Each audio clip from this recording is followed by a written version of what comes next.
And in this week's episode, Brad, we're going to talk about lying politicians, Donald Trump, Richard Nixon, Bill Clinton, and we're going to drop a bombshell.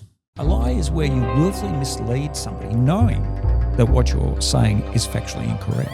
I think I lie very well for my profession. What does a liar look like? What does a psychopath look like? I just want to say I hope there's a lot of criminals listening to this. You'll be picking up some good tips. Brad, my man, how you doing? I'm doing well, Steve. Yourself? I am doing really well. And I want to say that I got excited because hitherto I hadn't known that we had a listener in Sweden. And I thought, well, perhaps they'd like to and hear you got stuck into me about my little impersonation. I thought it was pretty good. And I'm sure, actually, we want to hear from listeners what they thought. And not just that, the Scooby-Doo one too. Well, there's something about impersonations you may not know is that quite often people impersonate impersonators. So, for example, the Chopper Read that a lot of people do is, in fact, impersonating Eric Banner's portrayal of Chopper Read in the film Chopper Read. Yeah. And I think that your Swedish accent, though accurate, was accurate once you match it up against the chef in The Muppets. Oh, yeah. Right? Yeah, exactly. Yeah, well. That's because, again, that's what people fall back to, because accents are extremely difficult. Even if you listen to actors, you know, those great liars, listen to actors, you can tell a good actor or a bad actor because, say, if they're doing an accent, quite often, and as an interrogator, you'd probably love to listen out for this. What they'll do is they'll do the accent, but you will realise that over a sentence, the accent's only hitting about 4 or 5 words out of about 15 or 16 words. Yep. All right. To actually speak in the accent is very different to putting the accent on individual words. And yeah, good point. Yeah, and so it's like that distinction in books when they say this person was fluent in French. So they don't mean they can speak French. It means that they could pass for being French. That's like my interpretation or my accent of Al Pacino. You want to hear that one? Yeah, I'd love to hear that one. Hoo-ha! That's all I got. It's not unlike your Scooby-Doo, but it's in a deeper register. Well, anyway, I won't. This is a serious podcast. So what are we doing? We're going to start dissecting and analysing the lies that politicians tell us. Oh, this should be a very short show then? Well, no, because I've got a bit of a bombshell in today's show. Should we start with the bombshell? Well, no, we'll get to the bombshell because we don't want listeners just listening to the first 5 minutes and then tuning out. We want to keep them on board. So, but suffice to say, it involves a Prime Minister and my involvement with somebody who was accused by the Prime Minister of lying. And not the sitting Prime Minister? No, not the current, a former Prime Minister who lied to the public. And I mean, let's be realistic. I saw a survey once and it was talking about politicians, and a lot of the people in that survey said that they expect to be lied to by politicians. And so where have we come to? I mean, we know everyone lies, but where have we come to in society where we expect our politicians to lie to us? And in fact, when we say expect, in fact, we're not just expect, we walk past. Yeah. Yeah. We just, we don't even quit. And let's talk about just more recently here in Victoria.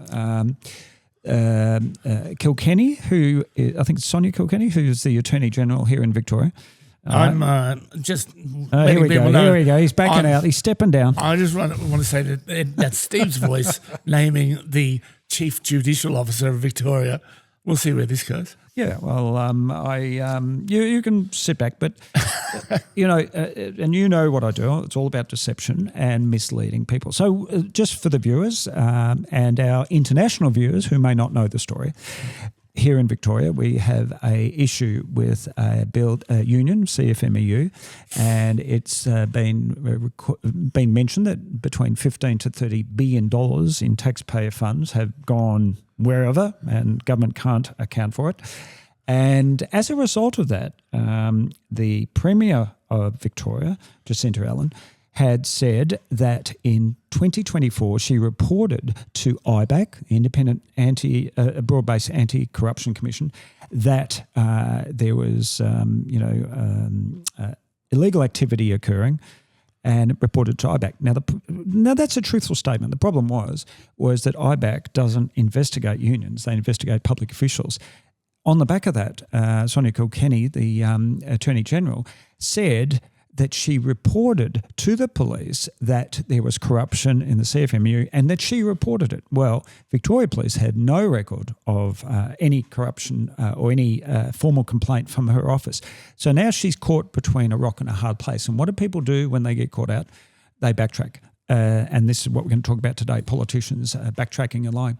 And she said that she misspoke. Well, the definition of a lie is where you willfully mislead somebody knowing that what you're saying is factually incorrect. It's not misspeaking, it's misleading and lying to the people about what you did. And then, of course, she did a mea culpa and said that that wasn't the case. So just goes back to the lying thing. And let's go back into history. Let's look at some of... we'll just clear up. So a mea culpa is I admit I was wrong. I admit I made a mistake. And, I know, you lapse into Latin every now and then. So tennis droit. You know what that one is? Hold on to the right. Uphold the right, actually. Yeah. That's Vic Police's motto. Yeah, they actually got it wrong because it translates literally. Anyway, it doesn't matter. Well, that's close enough. So let's go back a little bit. We'll start with Richard Nixon.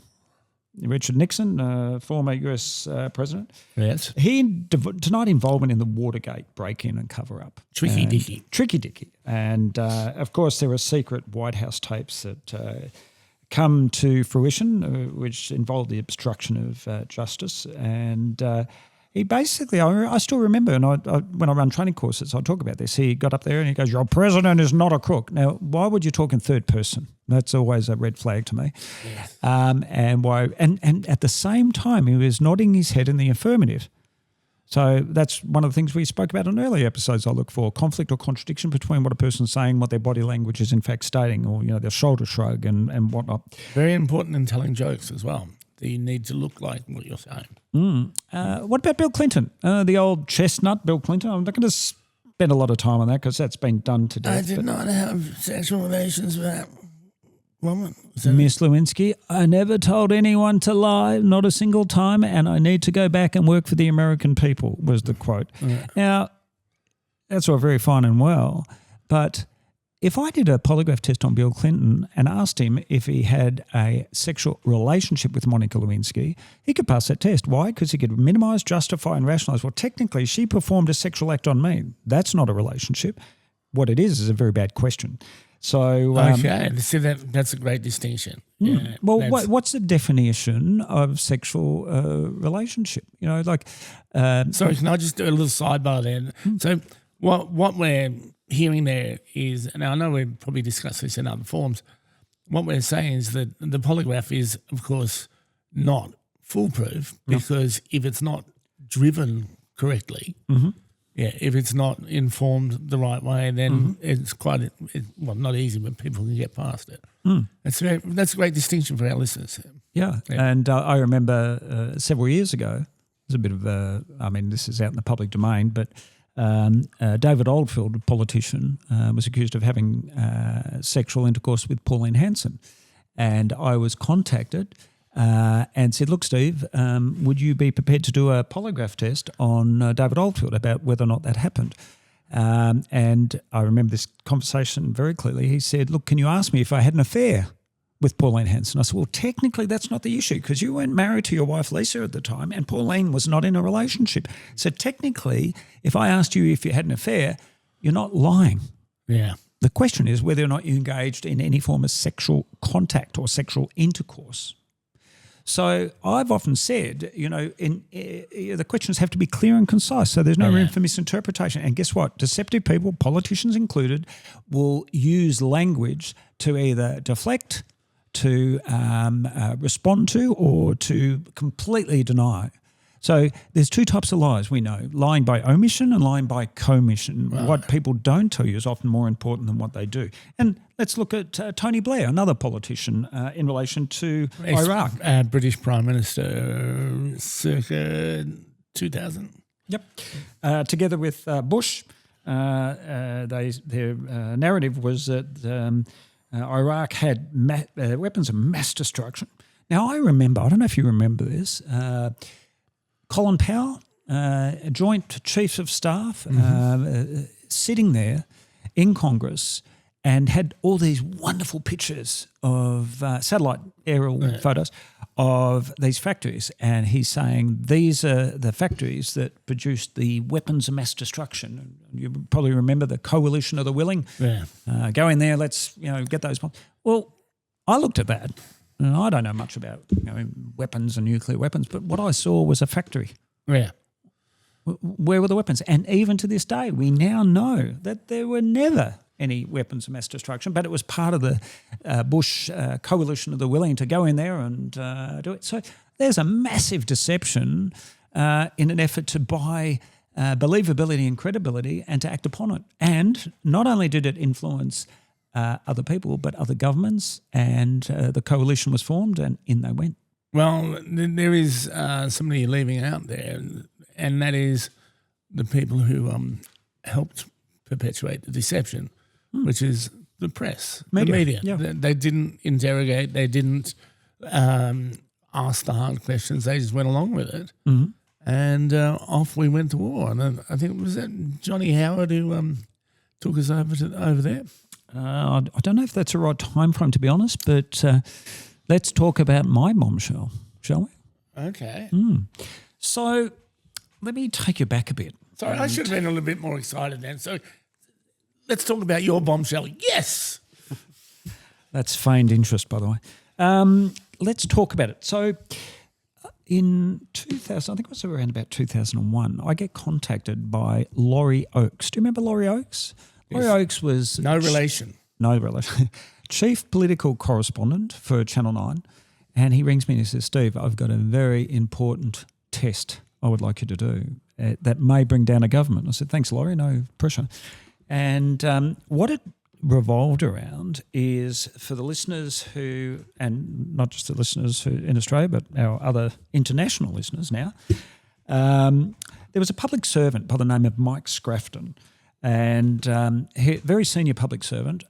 He is asked by Peter Reith. Peter Reith back then was the Minister for Immigration, and John Howard. So Peter Reith rings Scrafton and says, listen, I've got the Prime Minister, John Howard, with me, and he wants you to go meet a Commodore at Naval Docklands in New South Wales, and he has some videos that he would like you to view. And the videos will determine whether or not children were being thrown overboard, which later became the Children Overboard scandal. And what the belief was at the time was that some of these asylum seekers were throwing their children into the water in an effort to attract attention and then be rescued and whatnot. So, of course, Scrafton goes in. I know this because I spoke to Scrafton about this. Dedicated public servant. He goes in. He says, he looks at the tapes. There's no evidence, absolutely no evidence whatsoever of children being thrown overboard. He then reports back to the Prime Minister, John Howard, and says, I've looked at the tapes. It's inconclusive. There's no evidence in those tapes that show children were being thrown overboard. And of course, you may or may not remember, but it was leading into the elections several months before. And of course, John Howard and the Liberal government wanted to make it look like they were tough on immigration and illegal immigrants and so on. So he gets out in the public and says, there was evidence of children being thrown overboard. Now, of course, this puts Mike Scrafton, who's a senior public servant, into somewhat disrepute, thinking, well, hang on a minute, I know I'm telling the truth, yet the Prime Minister of Australia is saying, and I told him that there was no evidence, and he's saying there is evidence. And consequently, I did the test on Scrafton, and of course the government later, or claimed at the time, the asylum seekers threw children overboard, but later evidence showed the claim was false, a la weapons of mass destruction. Now, we are regularly lied to by our politicians. Yeah. And of course, and you rightly so, mentioned the fact that the media are complicit in towing the line. I mean, look what's happening in the States. You've got Fox, you've got CNN, and of course they're going to push their narratives and their agendas and whatnot. But this show, this podcast is about lying and deception. And, as we've discussed in various areas, politicians lie to us. They lie to save face. They lie to get ahead. They lie to win votes. They lie when it comes to gerrymandering, all sorts of things. Could I just point out, and this is a little bit retrospective, but this is the information I got from the internet about this. 6th of October 2001, the HMAS Adelaide, which is an Australian naval ship, intercepted the asylum seeker vessel SIEV 4 north of Christmas Island. So it's coming from the northwest, probably Indonesia. 7th of October, government ministers publicly endorsed claims that asylum seekers had threatened to throw children overboard, and more broadly in the public debate that children had been thrown overboard. 8th of October, the SIEV4 sank during the towing and handling. Good work. The photos later used in the controversy were taken after the sinking and were not of children being thrown overboard. But here's the kicker. No date. A Senate Select Committee, this is the Australian Parliament, a Senate Select Committee inquiry later concluded the children overboard claim was not supported by evidence. Yep. Were you a part of that?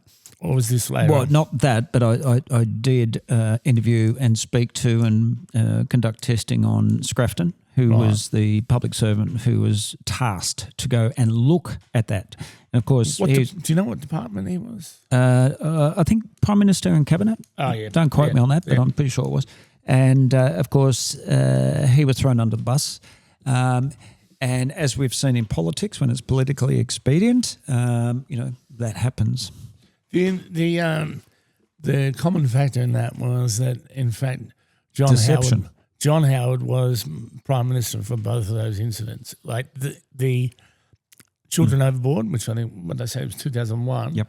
2003, the War of the Willing. Weapons, mass destruction. Was that makes sense because I remember seeing Howard and Bush at Camp David.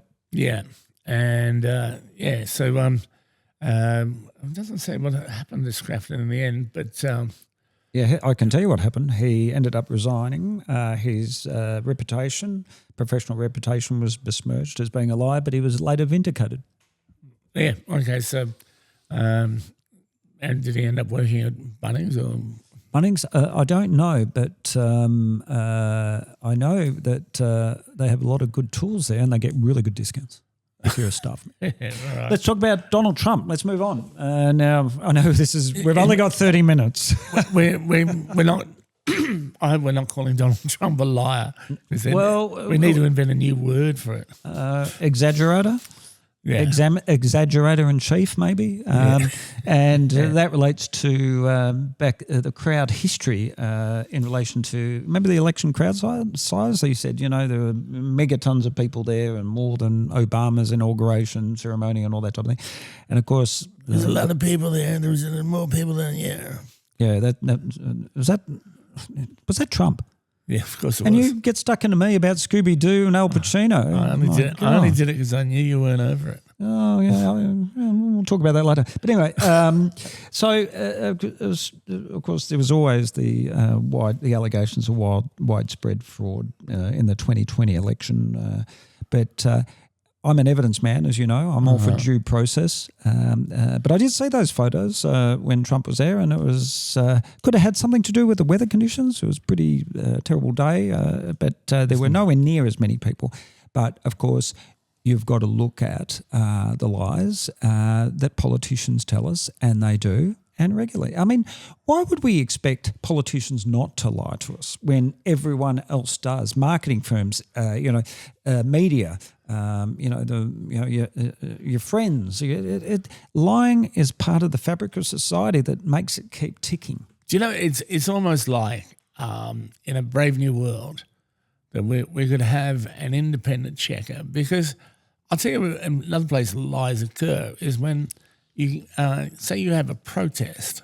Say you have a typical protest in Melbourne, which will be there will be people from the left and there will be people from the right, and there'll be the police. Right, they're the three main groups. And incidentally, there's I don't know if they're still doing it, but I went to a demonstration, and the police were dressed in uniform, and some of them had on red vests, and some of them had on green vests, and some of them had on blue vests. And I found out later that the ones in the red vests can move diagonally. So anyway, I was wondering where you're going to go with that. There's a gay pride. What the hell? No, they're the ones that can come at you really obliquely and quickly. No, but what is interesting about it is that quite often there'll be 3 different estimations of the crowd size. Yes. Yeah, there will be, the left will say, well, we had 10,000 there, and the right will say, well, we had 20,000 there, and the cops will say there were 50,000 there, and some press might say there were 600 people all up, and most of them were cops. Yeah. Well, just while we're talking about demonstrations, I remember I was working a demonstration in South Australia, and it related to Roxby Downs. Remember Roxby Downs? Yeah. And uranium mining, was uranium, correct. And so there were all these protesters sitting in the middle of the street, and we were told to, and because they were obstructing traffic, right? So demonstrators back in the Bjelke-Petersen, who's a former Queensland Premier, days, and now a little bit different because, you need permits to protest and all that type of thing. And I never forget, I arrested this girl and I said, what's your name? And she said, Melanie Springs. I said, what's your address? She goes, the Great Artesian Basin. I thought, okay, you're under arrest for false name and report. But... name and address, but lying is just omnipresent in everything we do. It's and did you end up being charged with that? She just got arrested for that, because I think turned out she lived in the artesian basin. Yeah, no, she was charged, and to be honest, I assume she pled guilty because I was never called to give evidence. But just going back to the demonstrations, I'm talking about the brightly coloured vests, yes. And crowd control, all that type of thing. I remember standing in the front line of a demonstration. This was, just when these riot control, police were getting involved and stuff. And we were the front line. And what I never got was here we were front line, no masks, no shields, no nothing. Behind us were the riot control, and behind them were the horses. Yeah. And I'm thinking, hang on, there's something wrong about this. Yeah. And, of course, the bosses thought that was we didn't want to be too aggressive and all that type of thing. And, of course, we were getting hit by bottles and glass and ball bearings were thrown and the horses were tripping. I was when I was working in the unions in the 80s. I probably saw you at one of those demos. Well, I was training another organiser, and we marched around the court. Like, I came back from holidays. And they said, we've got this massive stop work thing. This was the Australian Public Service and in Victoria. So we were having a rally, I think, at My Music Bowl. Mm-hmm. Right, so My Music Bowl, people listening, is probably a kilometre from the GPO, a kilometre from the town hall. So I turn up and I got my brand new cowboy boots that I bought while I was on holidays. And I've worn them in, and they said, we're off to the demo, and I was wrong shoes. So we get there, we have the rally, and they go, right, we're going to march on Flinders Street Station. Mm-hmm. So there's a kilometre, right? So we do that, and then we go, right, and from there we're going to march, and so we march down Swanston Street. So there's another 400 metres. Mm-hmm. And then we march up Burke Street to the Victorian Parliament. Right, and by this stage, I'm already kicking up because I'm going, this is the Australian Public Service. We are marching on the wrong building. Right? This is Victorian government.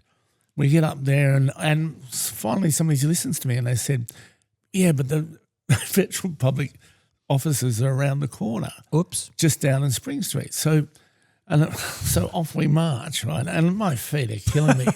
And we walk around the course. We walk around the corner at the top of the Treasury Gardens, and when you're in a march like that, you're often being impelled by the people behind you. You can't really do much about it. There is one thing you can do, which is I taught this other union organiser. I won't say his name, but he went on to be a member of the upper house. But I said to him, Mark, I'm going to show you something. Did you just say his first name? Or is that his pseudonym? Yeah, shouldn't have.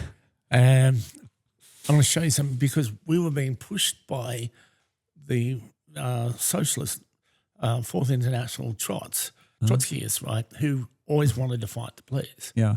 And I don't want to fight the police.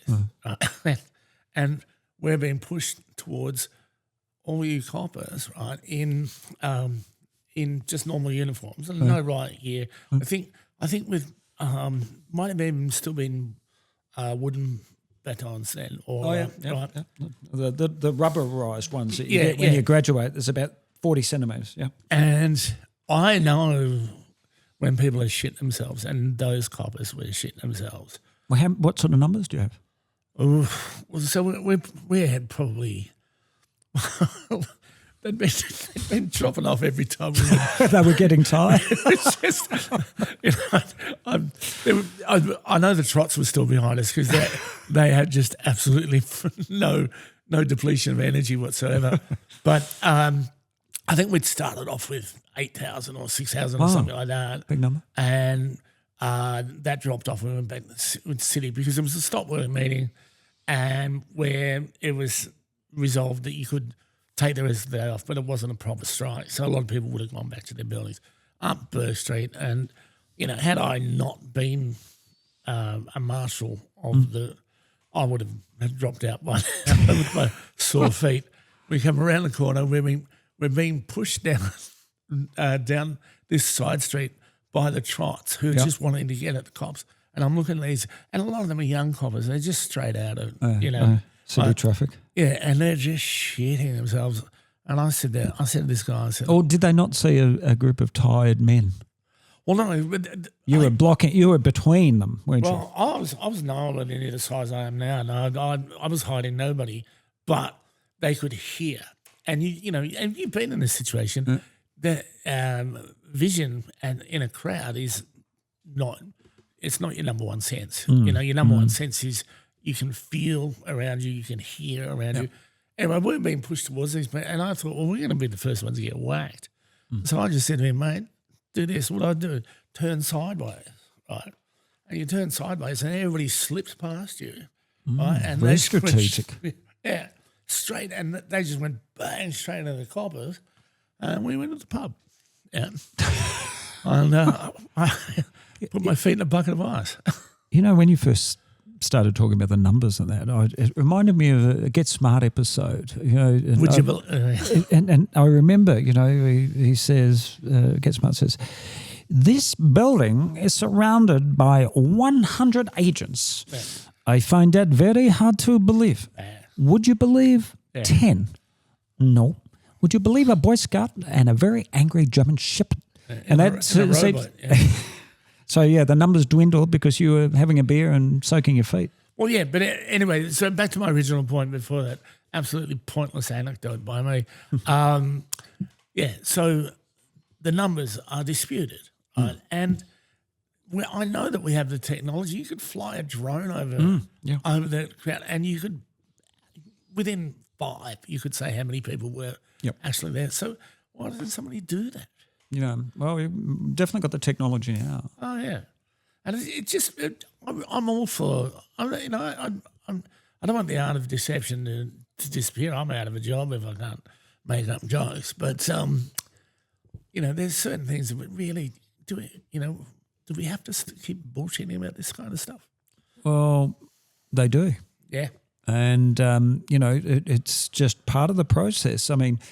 We get lied to about, projects that are going to be built. And, I mean, how many times do you hear politicians, promising promising that, all these promises, and, of course, they never come to fruition. But, it looks good. Or, gerrymandering, they're going to put money into this, they're going to put money into that, and they do or they don't or whatever. So a friend, another comedian I worked with over the weekend, and he said to me, he went on the new tunnel that goes under, and he said, I can't work out what the point of it was. And I said, what do you mean? He goes, it just goes under Footscray Road. That's it? Yeah, what's the point? There was already a road there. Well, yeah, I think it was meant to take the traffic off or the Westgate. Is that right? But it's not that. I mean, a lot of money was spent on it and for not much return, I guess. Yeah, they're probably waiting for that to. Maybe our listeners have some great examples of where they've caught politicians lying and what type of lies. Love to hear it. Let us know, and we'll bring it up in subsequent podcasts. All right then. Well, I think that will do for this week. Steve, enjoy your week off, and we'll talk soon. We will. All the best. I just want to say I hope there's a lot of criminals listening to this. You'll be picking up some good tips